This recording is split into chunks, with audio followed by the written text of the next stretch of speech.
Good morning. A few days ago, I asked you the question, what is the source of your joy?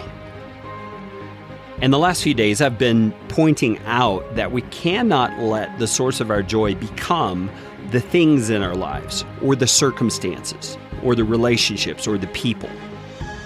Those can sometimes be a temporary source of joy, but they are not the source of joy. They are not the primary place we as Christ followers are to get our joy. And joy is a great thing.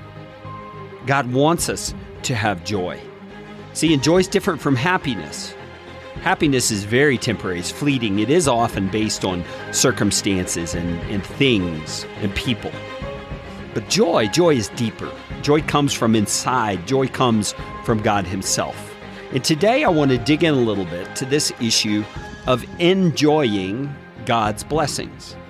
You see, the word enjoy is rooted in the word joy. They're part of the same concept. Enjoy is our experience of joy. It's what happens in us. It's the awareness we have of the joy that we are experiencing. And so when we enjoy a thing, like a sunrise, or a baby's smile or laugh, or the embrace of a loved one, when we enjoy those things, we are, in a sense, participating in joy that God is passing on to us through the means of that thing. It's not wrong to enjoy things that God has given you. It's not wrong to enjoy relationships that are in your life.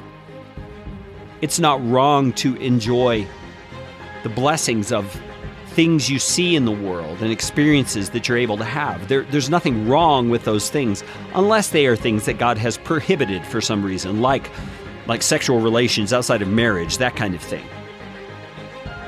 And you see, the reason it's not wrong is because God, being the source of joy, gives us joy through all kinds of means. Now, ultimately, joy comes from Himself.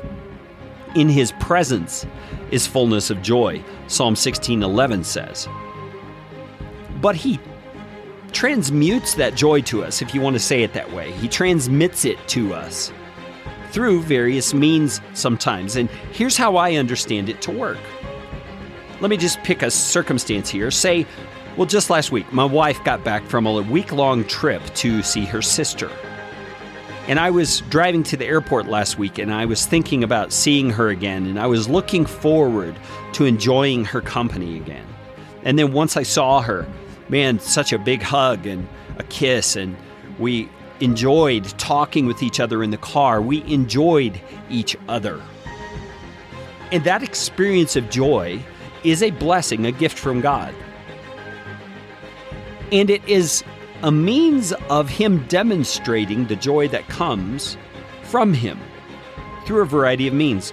But when we turn our minds back toward God as the source of that thing, the source of that blessing, we are able then to, in a sense, move into His presence with an attitude of thanksgiving where we find fullness of joy.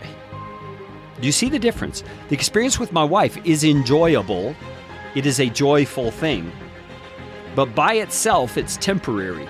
I'm not going to be in her presence all the time. I'm not going to have that same experience even being in her presence all the time. But when I do experience joy from something like that, or it could be something totally outside the realm of a relationship, like a food or an experience that you have, when I enjoy that, I'm able then to turn my mind, and I need to intentionally turn my mind to the giver of the experience, the giver of the thing, and move into His presence with thankfulness. And there I will experience fullness of joy because I will become enraptured with who He is and the generous way He cares for His own. So today, whatever is in your life today, whether it's a difficult situation or a challenging thing you have to face or a hard conversation, remember that in God's presence there is fullness of joy, and you as a follower of Christ are in His presence 24/7. Rest in Him today.